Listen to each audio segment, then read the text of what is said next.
welcome to Street Talk, and this week we'll be talking on the issue of the scheduled January 16 local government elections expected to take place in Kano in 2021. We're having in our midst today Professor Garba Ibrahim Sheka, the chairman of Kano State Independent Electoral Commission, who will be shedding more light on the activities of the commission and how prepared the commission is towards the upcoming election. You're welcome, Professor. Thank you very much. You're welcome. Street Talk is a program that we run every week on Solace-based TV, whereby we'll examine, we'll x-trace so many challenging issues, especially current affairs issues, to look at how we can move the nation forward. So looking at the upcoming election, the scheduled January 16 local government election in Kano, what is the situation so far? So far, so good. We are on course. And as you know, we started right from October 12th. And by now, we are almost done with so many stages.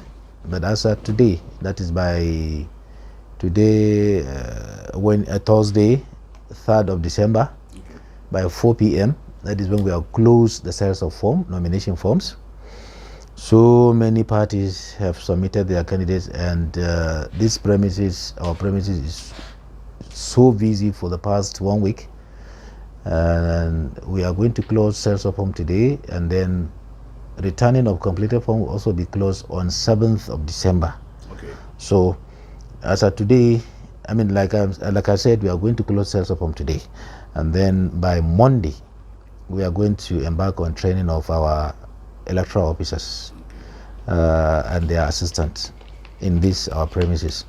And so by that Monday and Tuesday, we'll be engaged with their training. And then immediately after the training, we'll post them to the various local governments, where they will go and also recruit other ad hoc staff that they will work with in the local governments, the various local governments, and then they will also give them training. So we are going to use next week for training of ad hoc staff, both electoral officers and other presiding officers, inshallah. And immediately after that, when we are done with the training that week, that is this coming week, then the upper week, we are going to start with the screening of the candidates. Right here, we are going to screen chairman and vice chairman. And that is good. Yes, at the KANSIEC headquarters, we are going to, because by then we must have all their forms with us.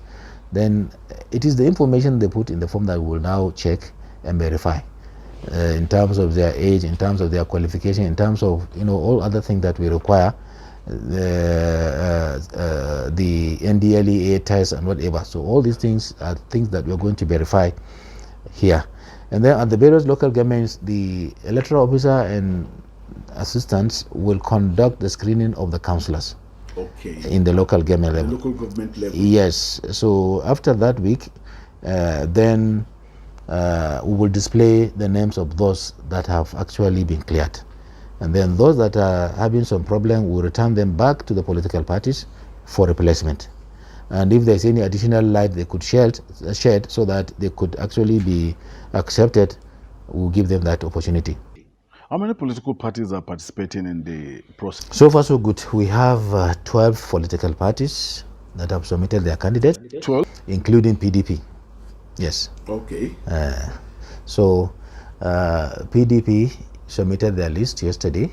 And God so kind, PDP and APC are the bigger parties. They are the only parties that filed candidate for all the positions. But how are you able to sort out the issue of the PDP since they have factions? Because you have the Konkosia factions, you have the Aminu Wali factions. These factions, we are dealing with the party and PDP as a party.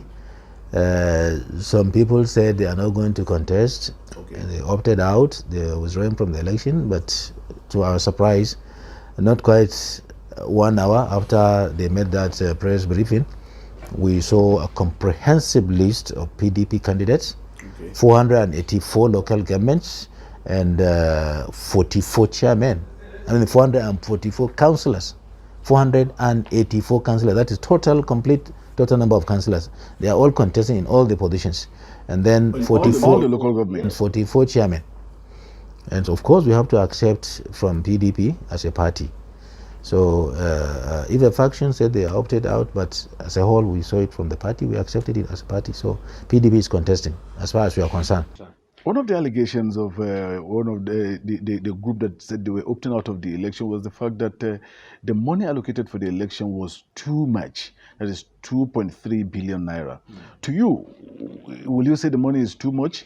Coming from the commission experience in 2018 that you had a similar election? It's not too much. If not for COVID, it would have been more. Okay. Yes, it would have been more because the election materials as well as the other staff that will be recruited, over 48,000 staff. Yes. So if not for, in fact, we are not going to pay them as much as we did the other time because it's compressed. And if probably historically they are forgetting history, and if you check how much they spent during the election, at the time, maybe some years back, many years back when inflation was low and so on, then probably one can be able to conclude whether this is too much or averagely okay or something like that. So as far as I'm concerned, the money is not too much. Democratic election, the one we adopted in Nigeria, is an expensive issue. Look at the 2021 budget submitted by President to the National Assembly. There is not going to be general election in the country, but INEC has been given about 40-something billion naira just for this kind of runoff election, like the one held in Edo and Ondo State. The Independent National Electoral Commission, INEC, recently set a pace with the prosecution of 2 electoral officers from Akwa Ibom in the last general elections. Is there any move by this commission to use as an example also to any electoral officers that wants to misbehave in the conduct of the election? I mean, what necessary mechanism have you put in place? Actually, yesterday we had a meeting with ICPC. The management came here on a courtesy call, and one of the activities they mentioned yesterday is that they embark on preventive, informative, as well as taking action, taking petitions and whatever, and prosecuting. So we say we will be more interested in the preventive mode. Exactly. So they are, and that is one of the reasons why, one of the things that is going to be included in our training manual. The recruited electoral officers, we are going to use education officers of the local government. Okay. These are workers who have something at stake. If you misbehave, then certainly your job will be at stake. As electoral officers? Yes, the local government education officers. Those are the ones we are going to use as electoral officers. We are going to interchange them from one local government to another. They are to be the engine for the conduct of the election. They are the one that will actually handle the processes at the local government level. And how do you think they're not going to compete?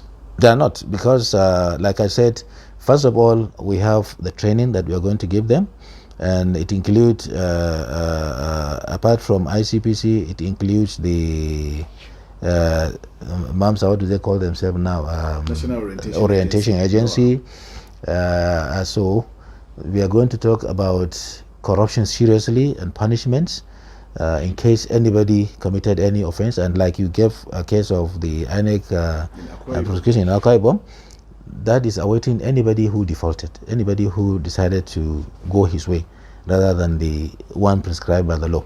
So certainly we don't expect anybody among those to be, and that is why we're taking time to be so meticulous, because apart from the electoral officer, we are now recruiting assistant electoral officer who are also going to be involved seriously.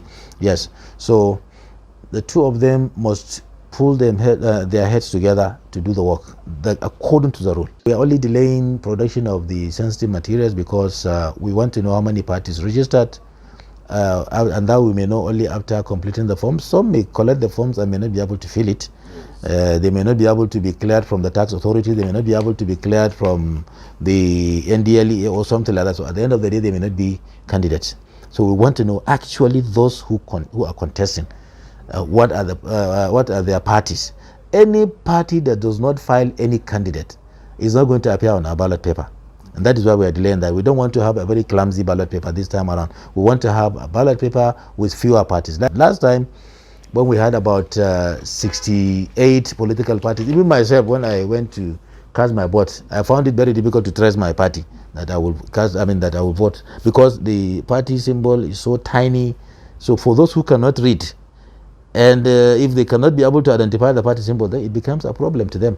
So this time around, the parties are 18. Even if all the parties are contesting, 18 is not too much.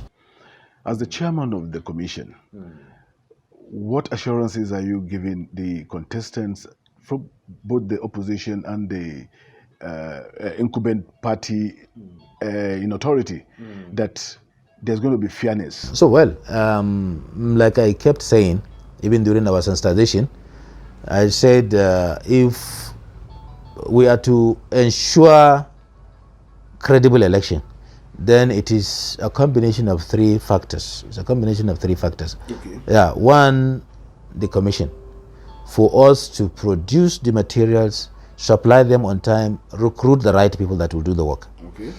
On the other side, the political parties too are also the major stakeholders that will have to come whenever we call them, and we are moving together. So what I mean by they have to come is when we are distributing sensitive material, which are the major areas where we usually expect problem. Yes. We said we are not going to distribute them until the parties are around. But if we call the parties and they are not around, we will inform them on the media. It's on the eve of election that we distribute these materials. They should come forward, accompany these materials to the various local governments, political parties, security agents, as well as our ad hoc staff. They should accompany this thing to the headquarters of local government, and then while these materials are being distributed from the headquarters of local government to the various wards, they should also have their agent to follow it so that there will be no diversion. The political parties come up to the expectation and answer our call at the right time. Certainly there will not be allegation of any diversion or any malpractice. And then the other party, the electorate, that is the other common people that will cast their votes, they should come to the polling units orderly. They should not come with weapons. They should not come with any party symbol. And then they should not request for any money, or they should not sell their votes. They should cast their votes to whoever they wish to cast their votes to, and then dispatch. With regards to child voting, yes, like it was the major allegation last time, this time around we are still saying that if at each polling unit there is a political party agent, then we are now instructing, we are telling our presiding officers not to allow children to vote. It's illegal. It's not within the law. Agents should not accept, should not allow any boy or any girl to cast vote. Any boy that is below 18 years should not be allowed. Thank you very much, Professor Garba Ibrahim Shekar, the chairman of the Kano State Independent Electoral Commission, KANSIEC, saddled with the responsibilities of conducting the local government elections in the state. You can join us on this program by subscribing to Solis Based Television on YouTube or Facebook or our social media handle so that you can watch previous edition. Thank you very much.